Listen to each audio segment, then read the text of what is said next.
My name is Karina Zilberman. Some of you know me from before, some of you don't. So I want to tell you briefly about me and the work that I do, basically. I'm an educator, an informal educator, an experiential educator. I am a singer. I am a group facilitator. We moved with my husband, Rabbi Marcelo Bronstein, from Manhattan, from one jungle to the other. I'm in Costa Rica, living in an ecological villa in the mountains of Costa Rica, where we also founded an unschooling school that inspired a lot of my work lately, and why I want to share what I want to share with you.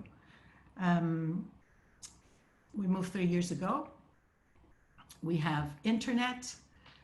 We live among entrepreneurs from all over the world, over 25 countries living here, families with kids, multi-generational, multicultural.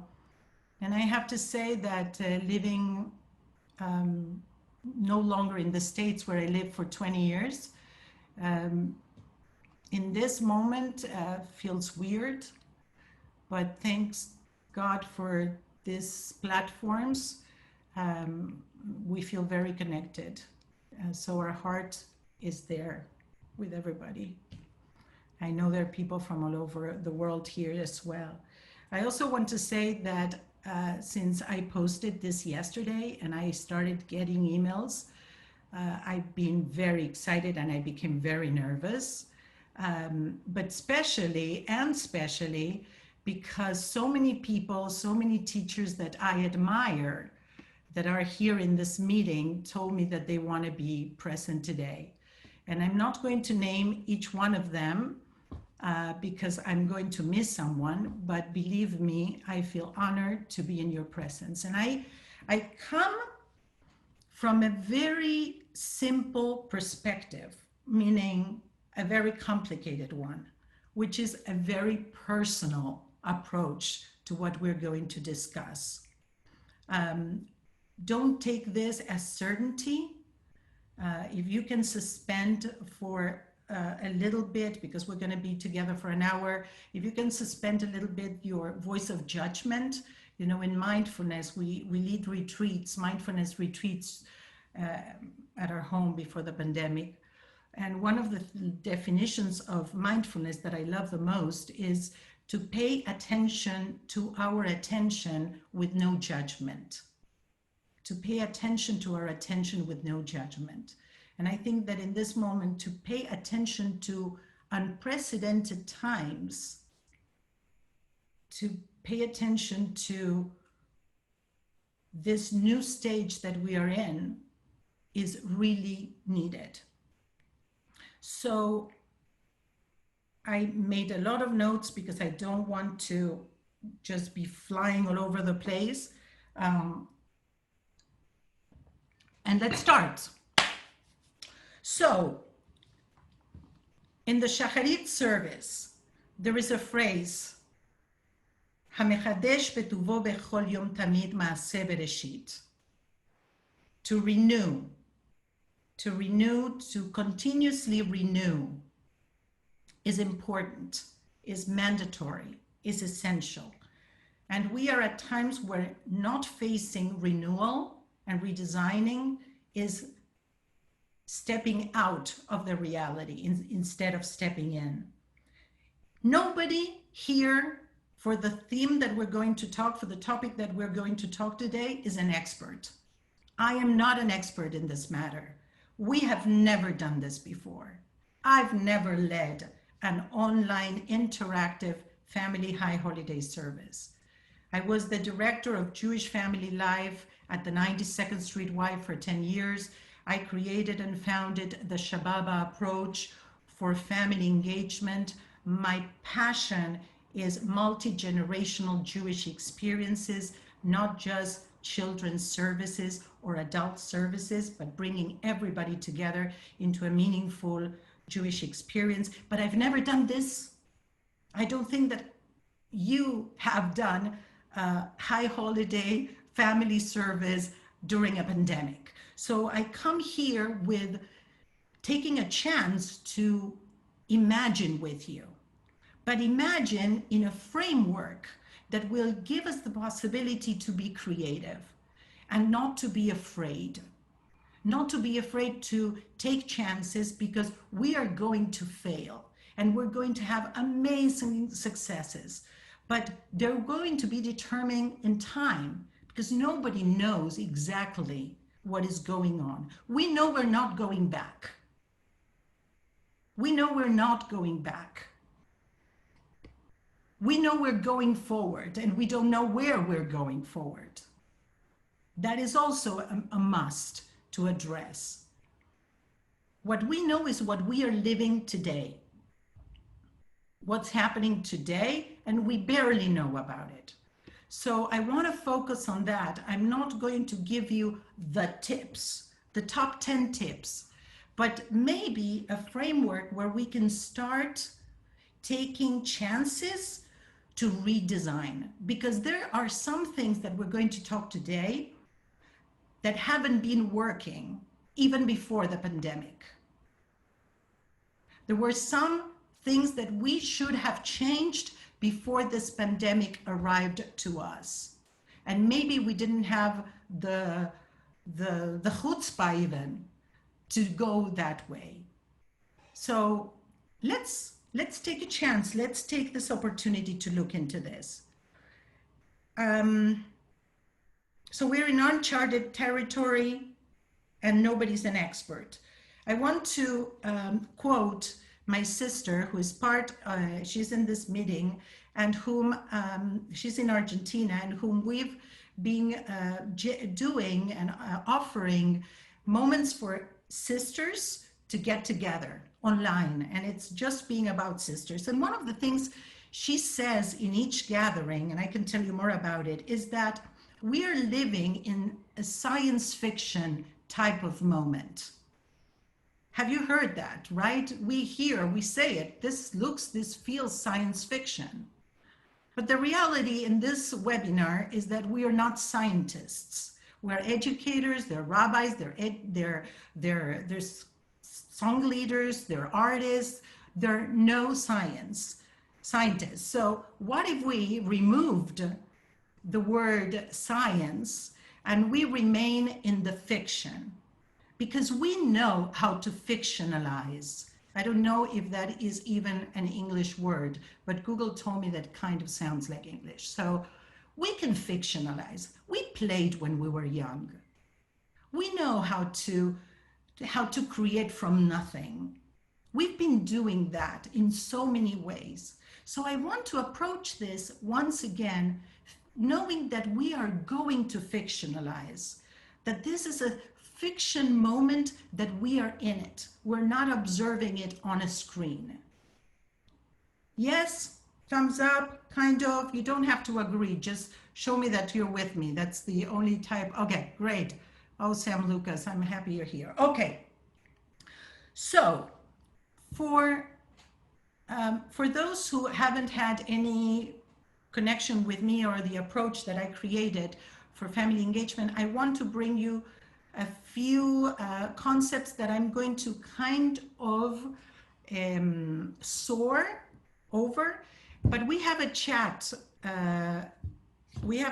box that I'm going to check once in a while, and also in approximately 15 minutes I'm going to make a pause and I'm going to offer time for questions and then keep going. Is that okay? Okay. So in the approach, the family engagement approach that I once called Shababa approach, I talk about two very different mindsets that I believe one as a leader can embody. One is the playpen mindset.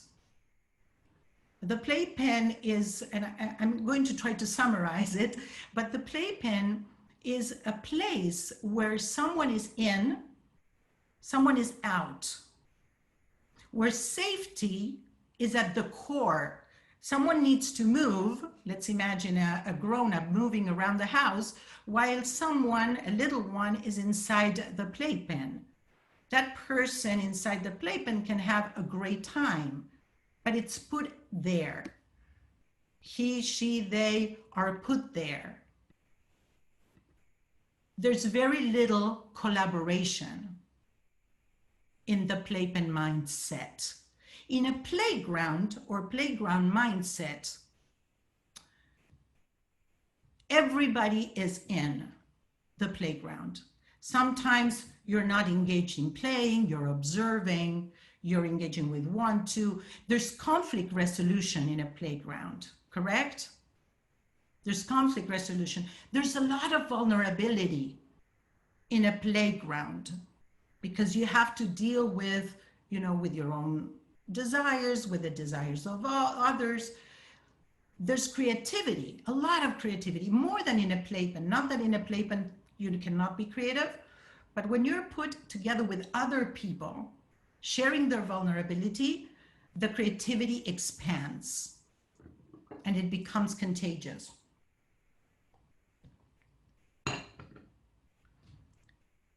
In the playground, there's a lot of connection. Even if you're not playing or engaging, you are part of it. Your energy is there. That is why when I used to lead Shabbat at the 92nd Street Y, and I know Rebecca Schofer, who's also in this meeting, does it too. It's so important to have the parents engaged, because even if they're silent or on the phone, their energy is felt and is palpable. So in the playground, that happens in the playground. The moment that we are living now, for me, is so difficult because it looks as if playgrounds were taken away from us. It feels sometimes as those meeting places, those creative places were taken away from us. And I want to protect playgrounds. I want to have more people that I know that start working together more and more to protect playgrounds. Because it's only in playgrounds that we're going to practice democracy and high values and solidarity and empathy. That doesn't happen in playpens. So how do we protect playgrounds? And how can we transfer the feelings that we have in playgrounds in times of isolation? In times where we are, as Priya Parker, the author of The Art of Gathering, says, we are together apart. Is that something that worries you? Can you give me a thumbs up if this is something that worries you? That we, because of these boxes and because of these Zooms, we are in a way putting us in boxes instead of freeing us. I'm really concerned. I'm concerned about, kids growing in places, in Zoom, you cannot do eye contact. I'm kind of looking down. You're looking somewhere else. There's no eye contact. Those things are practices. So how can we save playgrounds even through screens? So I want to ask you for something. I'm sure you're at home, somewhere at home. And I want to invite you, I'll give you just a few seconds to go and get something in the room you are in that maybe has a nice smell, a nice aroma. It could even be a t-shirt, it could be a fruit like I have right next to me. I give you a few seconds. Go get something in the room. See if there's something in the room. Maybe it's, I don't know, someone you love. My grandmother used to kiss me in my head and say, schmecks. Like when I was a little baby. Okay, you got it? So together, we're going to smell this, and we're going to share the feeling without saying it, but the feeling of being able to smell something beautiful, something sweet. I invite you at the count of 3 to take a deep breath and smell the fruit or something you have close to you. And maybe as you breathe in and breathe out, bring a good feeling, a good memory into your heart.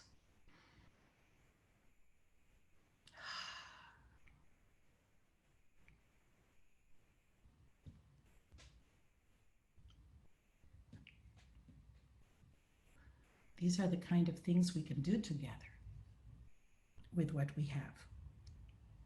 So in this playpen playground mindset, there's also a difference that I would like to put on the table, because we are in a way early for designing what's going to happen in September. But because who knows what is going to happen in September? Who knows if we're going to still be isolated, if we're going to be out of isolation, who knows? So I'm just sharing. So let's put things on the table. One thing that I would love to put on the table is the difference between a program and an experience. We just experience smelling something that we have in our rooms, right? A program is very much the way I see it, and I'm not saying that it should be. Please take everything, with a wider focus. Zoom out a little bit if you can. Kind of the program, I see it in my head, and also because I'm from Argentina, I hear it differently, more like a playpen type of thing.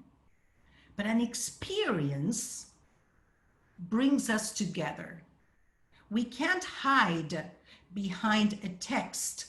If we bring a text and we want to make that text an experiential learning. For many and I think a lot of people that are here today, we work with our people. When we are in a classroom, when we are in a sanctuary, when we are even in a staff meeting, we are there with them. We can sense their energy. We work, we are fed. Our creativity is fed by what's going on. People were removed from our rooms. They are telling us that is scary, that is not good. We've been removed from them as well. So how can we create an experience with a screen in the middle? Can we pierce the screen? Can we pierce the screen to reach them? To reach ourselves while we are reaching them? Because one of the things that I'm hearing a lot is that sometimes families or kids or grown-ups on the other side of the screen are getting education, but on this side, on the side of ourselves, we feel a lot of loneliness and a lot of work. In theater, I'm sure there are a lot of artists here. In theater, they talk about the fourth wall. The walls on the side and behind us, and the fourth wall in front of us. And I'm going to read the definition. The space which separates a performer or performance from an audience. The conceptual barrier between any fictional work and its viewers and readers. So how can we tear down that fourth wall? Or at least acknowledge that we have it and work so that we can cross it.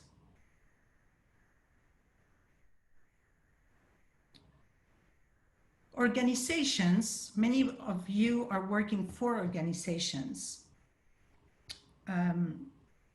Organizations are saying hineni to their communities. And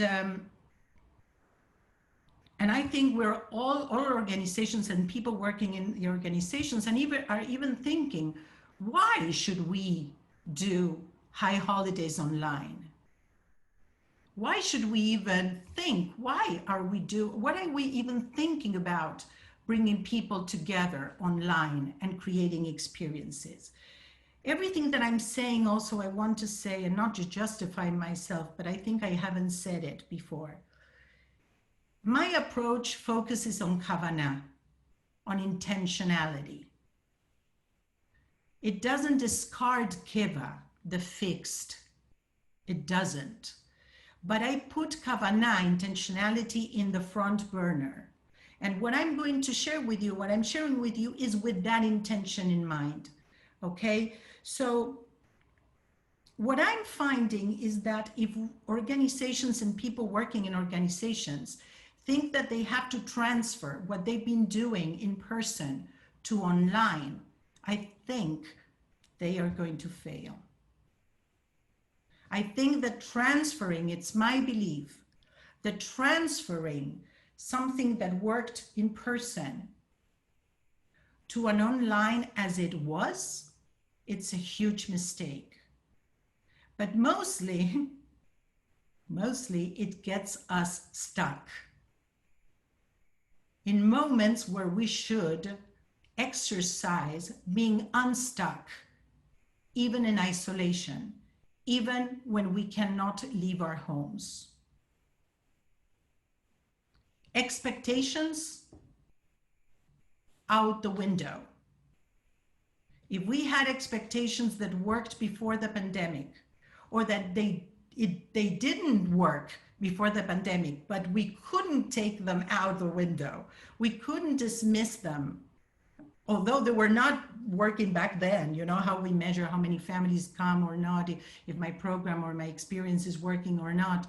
I remember having conversations during the Shababa Network summits about people saying, they're asking me to measure what I'm doing in ways that doesn't resonate with what I feel in the room or what's emerging.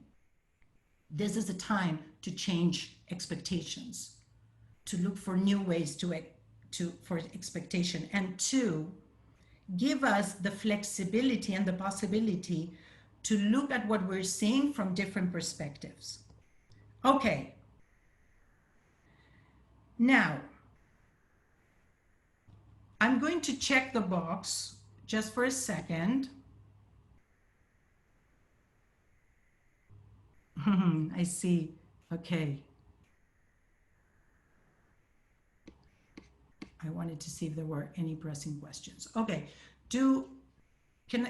Should I make a stop here and hear if you have any questions, or shall we keep going and move into creating the high holidays? Can we move on? Great.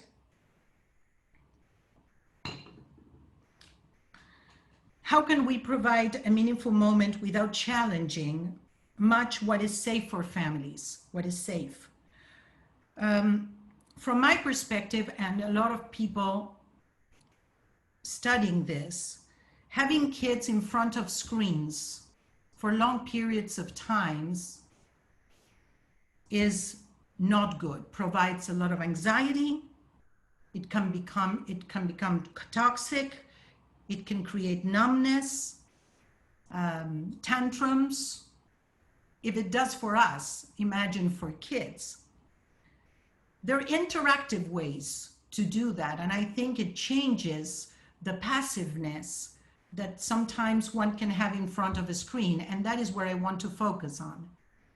Because, you know, there's Sesame Street, there are amazing productions for kids that are interactive in many ways, but that have high productions. We might not have the resources financially to do what we do in that fashion.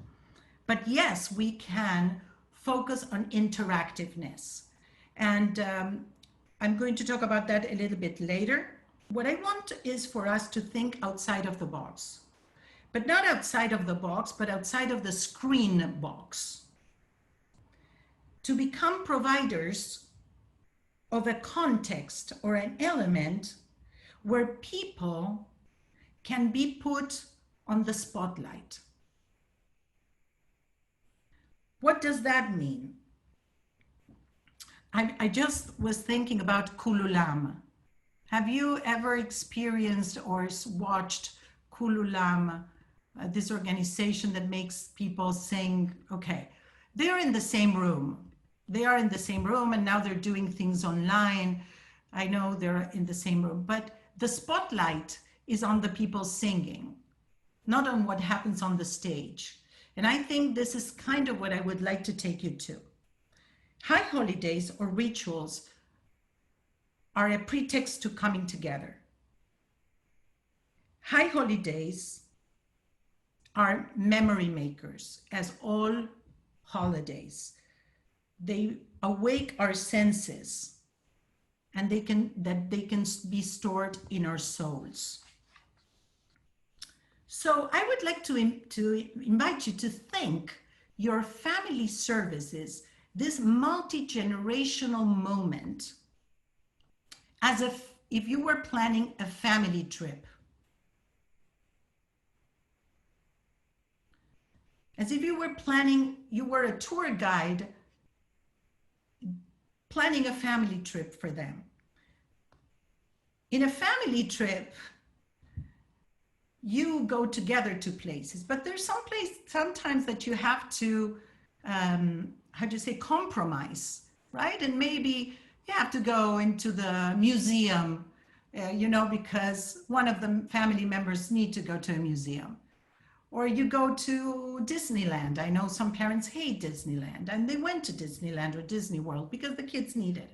You go together, and you are aware of this. Family high holidays are not just for families.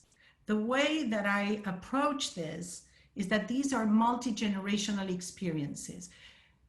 This might be an amazing time to invite people with no kids to be part of a meaningful family experience. They would not have to listen to the kids running all over, doing noises and making noises. The behavior is removed in many ways. So have that in mind, please. It could also be an amazing opportunity for kids with special needs and families with kids with special needs, because the screen could be, the light of the screen could be dimmed, the noise or the volume could be dimmed. Like, this could be a very inclusive opportunity for families to come together, for all generations to come together. So, are we okay? I'm taking a breath. I'm asking if you're okay because I need to check how I am doing. Okay, so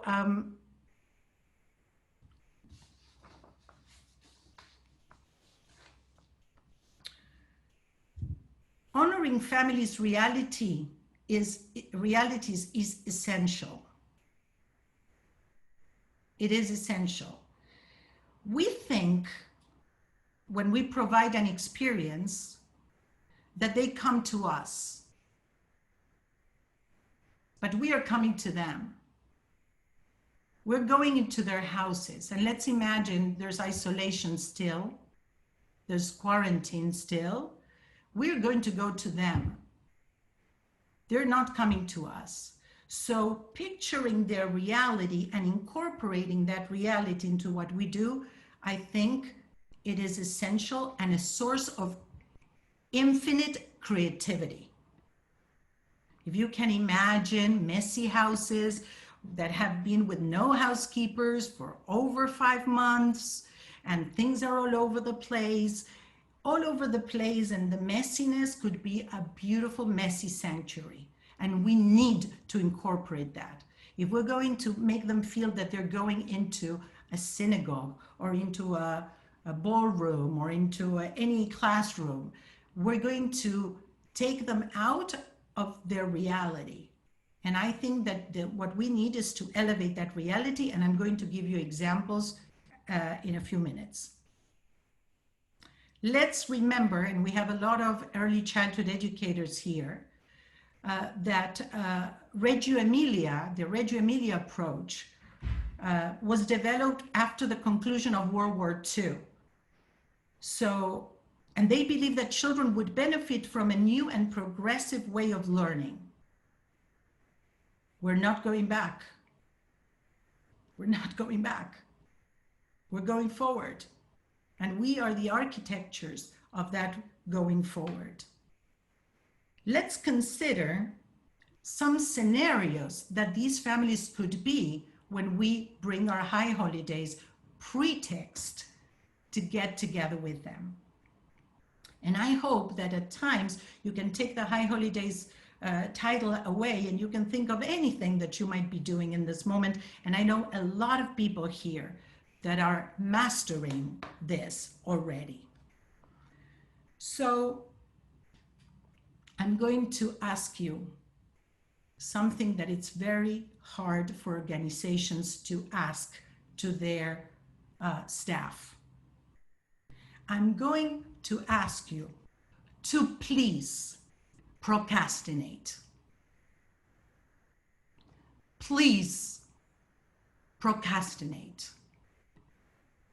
Don't start planning for something you don't know how or what is going to look like.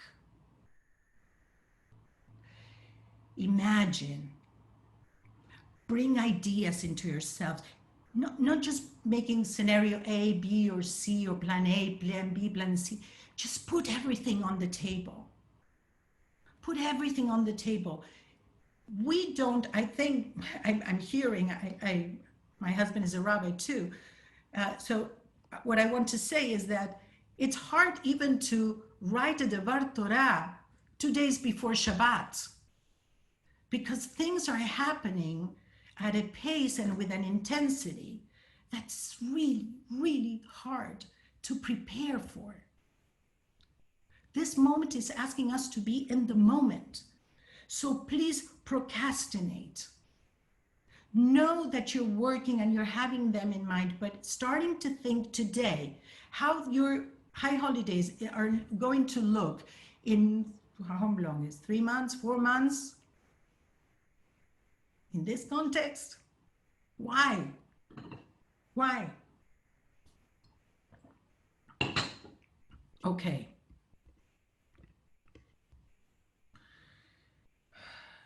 And I know it's hard to tell your supervisors that you're procrastinating. So try to find a nice, elegant way of doing that, or maybe don't say it. But among us, it's really important to procrastinate in this moment. Procrastinate in the good sense, okay? Prepare for flexibility. This is what I'm talking and what someone, Julia, said in the box. Yes, yes, yes. So, what time is it? Okay, I want to give time for questions. And so, Esther Perel, who's a she's a therapist and an author and a speaker, and happens to be a very good friend of mine and a cousin, says something that stayed with me. She says that in this moment of the pandemia, we are not working from home. We are working with home. We are working with everything that happens at home. We are teachers and mothers or cousins, or, we are so many things at the same time. And that is why I'm going to incorporate the house, and not only for little kids, but for all the kids, because I'm hearing teenagers really struggling in this isolation, really struggling. So, so that.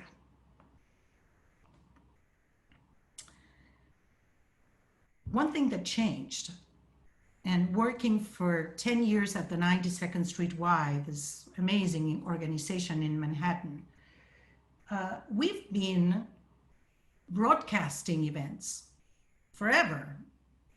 We've been broadcasting events. But there were also in-person events happening at the same time, balancing. We had the choice. Sometimes we had the choice. Do I turn on my screen or do I just buy a ticket and show up? In this moment, and if we think about if high holidays happen today in many cities in Costa Rica as well, there's only the online. So there's no counterbalance. So I'm not thinking about family high holidays online as a screen thing, as a flat screen, but something that will happen more on the other side of the screen than on my end. I'm going to say it again. My kavanah, my intention is that I will do something on this side where I'm at that will originate more on the other side of the screen. That's where my spotlight is going to be. That's where my heart is going to be. The duration of this experiences determines the success. I would say timing has always been a big component. The shorter, the better. If you're thinking of doing an hour family service or children's service like you used to be, I suggest you don't. 40 minutes, the longest. It's better, and I'm going up and down in my notes, so I'm afraid I'm going to get lost at times, but it's better to take the high holiday, the Rosh Hashanah and the Yom Kippur services or experience into moments, into smaller moments. If you learned with me in my workshops, we developed with the community, with Shababa, the Shema moment. So the prayer becomes a moment. So for example, Shacharit or like Shacharit moment in the service is a yoga moment or a movement moment. And you can spread it during the day so that families can watch it in many times of the day or in different times of the day. This brings me to something ethical that I want to share with you. And I shared it this morning with my friend and colleague, Rebecca Schofer.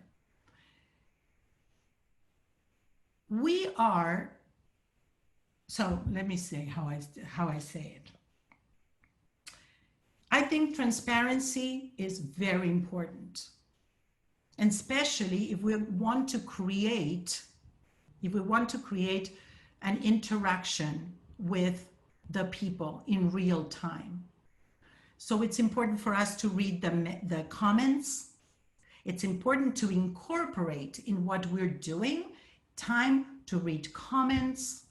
If we are on Zoom, to look into those boxes like I'm going to do now, like I'm doing now. I'm visiting all these screens that I have, taking the time and designing this time into the experience makes it real.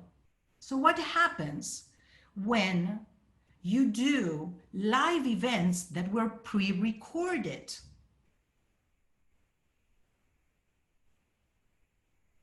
We are now seeing, because of many reasons, some people feel very exposed to, to spontaneity, and this goes on the internet and stays there forever. So I understand. But making a pre-recorded look like as if it was a live event, and even putting it up as a live event, I think it's misleading. You're not with the congregation. I'm trying to read all these things. I know that people are doing both, pre-recording and having a live moment as well.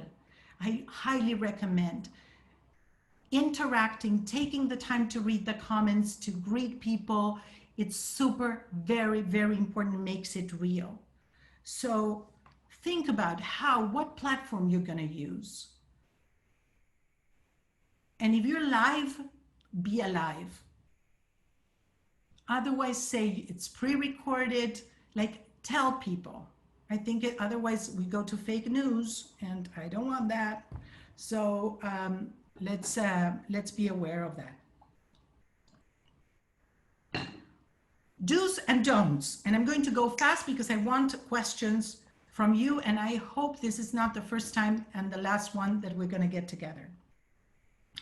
First recommendation, do's and don'ts. Explore, take chances, challenge yourself, and trust your people. If you've already have a relationship with your communities, trust them, ask them, trust the relationship, build on that. Second, don't transfer what you used to do in person to a screen. Adapt it. This is the time to imagine adaptations, not to program the high holidays or whatever, Sukkot or whatever comes next, but to try to imagine that. Third, services might need to be spread out and scheduled differently to be watched at their convenience. Another thing, we are living a traumatic moment. We are in a collective traumatic moment, and we need to move to a collective healing moment. There's moral injury in this moment. So being honest, being there for people, being warm with people, it's really precious. Fourth, create, design, and experience something that fits to the screen but doesn't stay in the screen. If the experience doesn't pierce the screen, it is just a program. So, an idea. For example, let's go practical. Let's imagine, the other day I was playing about how to pierce the screen, right? And I see already people crossing the screen beautifully. So I'm not saying you're not doing it, and now when you heard me, you're going to be it. I'm not coming from that place. But I was thinking, you know, in the temple in biblical times was called Beit HaMikdash, the house of holiness. What an amazing opportunity we have now to turn the concept around and say Hamikdash Shel Habayit, the holiness of the home. So many families feel the Jewish holidays only happens in synagogues, and it's going to be traumatic. There are many families and people that are already suffering that they might not be able to go to synagogues or to Jewish organizations.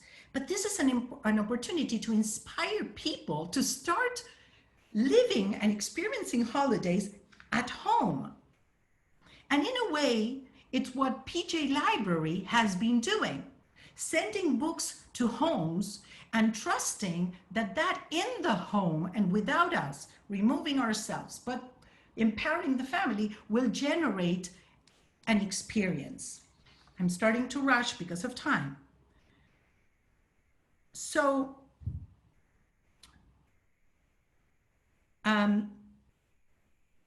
communication is very important, and building up to the experience, but not for the experience online. The high holiday online, I'm going to use the word shouldn't.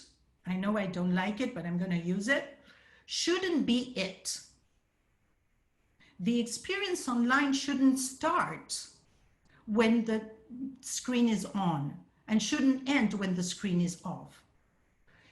Generating experiences at home that are doable for the families. Don't start giving them more homework. Remove homework. This playground, okay?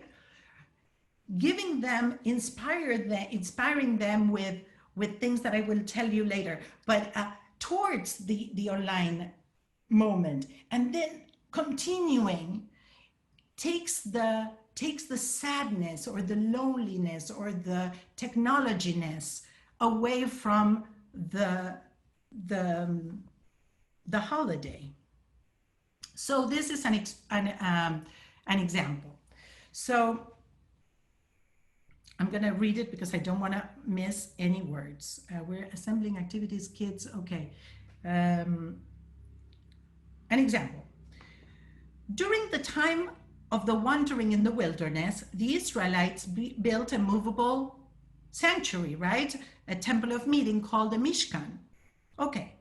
But it was basically a tent where people met. And it was also called Oel Moed. Here comes what I'm imagining. The tent of meeting. So in the Torah, the Jewish holidays are called Moadei Adonai. They're called tents. And they are set in times, in moments of the year where we are sometimes not ready for camping. So there is a tent in April that shows up and says, you know, I don't care if you're up to camping or coming into my tent to talk and discuss about freedom. But come into the tent. Let's talk about freedom. Let's do a Seder. It becomes Pesach. Right? These are tents of meeting. So what if we encourage families to build tents at home?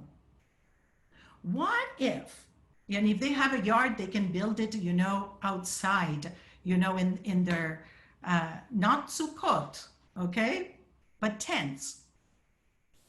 So incorporating an installation that is playful, that doesn't require for them to go and buy and get, not homework, remove duties. Remove duties. We can't put more work on these people, on ourselves. They should be honored for what they're doing already.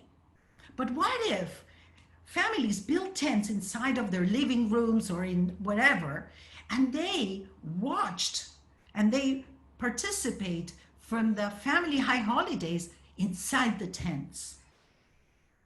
What if we invited them to bring the computers and the iPads or whatever inside the tents and create magic in their place?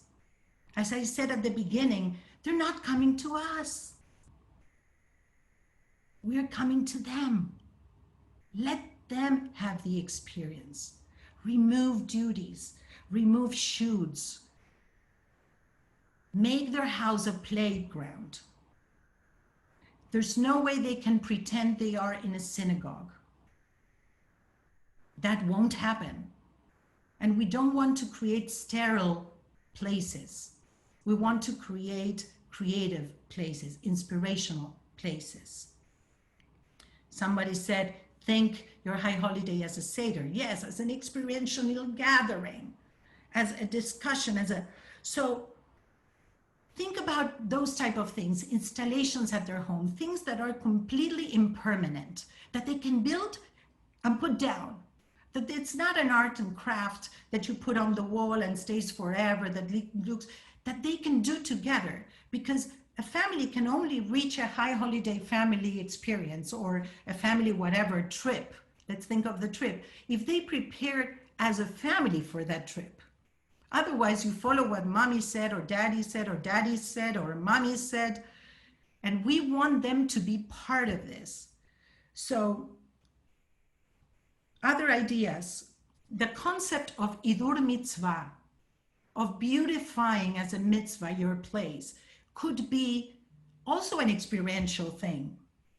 For example, you know, like decorating your house and decorating and setting up the table and decorating tablecloths for Rosh Hashanah, you know, suggesting them to get, you know, white tablecloths and decorate it together as a family. Like, look for the simple. Pretend that we don't have anything but ourselves. Count on each other. We have more than what we think we have. So even baking around challah is more important, because maybe some of the families used to bake at an organization, but not at their home. Maybe it's a time to partner families to bake together. Maybe there are bakers there's so much talent in your communities. And so many people that are not with jobs in this moment. We're so many here that maybe used to have a team and we no longer have a team to work with. But there are people with talents everywhere.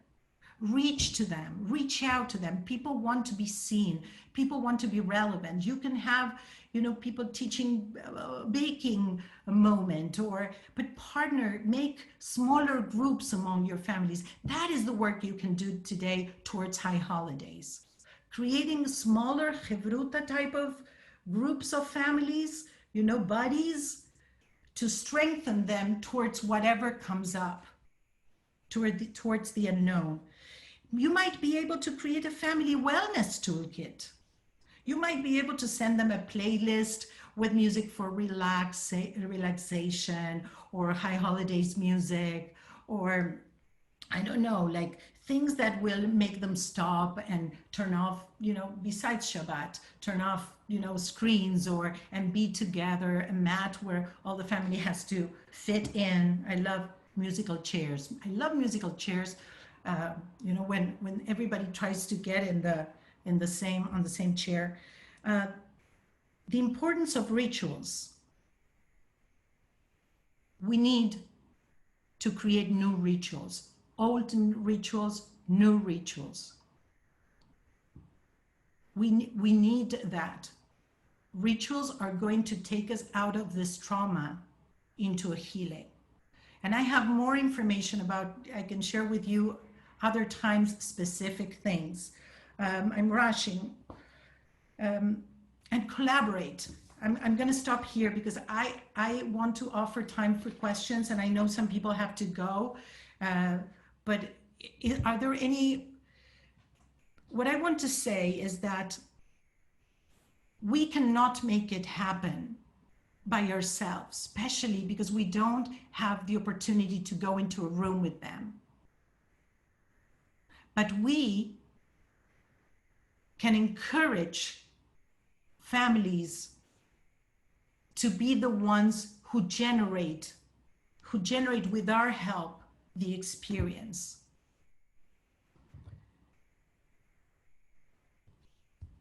I would offer another webinar where I could talk more about the different praying moments and what you could do as experiences. Like I used to do an Yizkor moment with families and kids, and Al-Chet moment with families and kids. I would be happy if you email me back.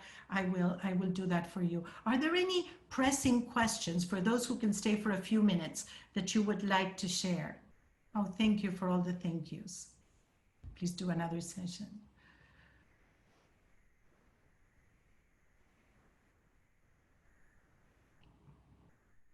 Mm-hmm. I asked, there is a Shababa network group, a closed group that could incorporate more people if you want to be part of this. There are ways, we're not alone in this. We're not alone in this, and nobody did it before. And there's so much talent among us today. There's so many songwriters, and Alan Allard and Lisa and Shira and the Shiras that are here and the Rebeccas that are here. There's so much talent here, and everybody wants to spread their love. So reach out. And please keep playgrounds alive. Keep playgrounds alive. I see some questions. My experience with younger kids, one of the connection. Okay, yes. So I'm going to read all these here. Do you have any thoughts on having all participants interact together in real time, specifically about asking for responses? It's hard to unmute people. That's why you've been muted. When you unmute them, it's hard to mute them again. It could be very rude. What we've been doing with my sister, and I've seen others doing in the Among Sisters sessions that we've been doing, we've been using signs. I don't have them here, but signs, and you can break them into rooms. you know, in Zoom, you can break rooms and bring them together, but I wouldn't unmute them unless it's very clear, the rule. And okay, I rushed. I had more tools and things, but I think that for today is enough.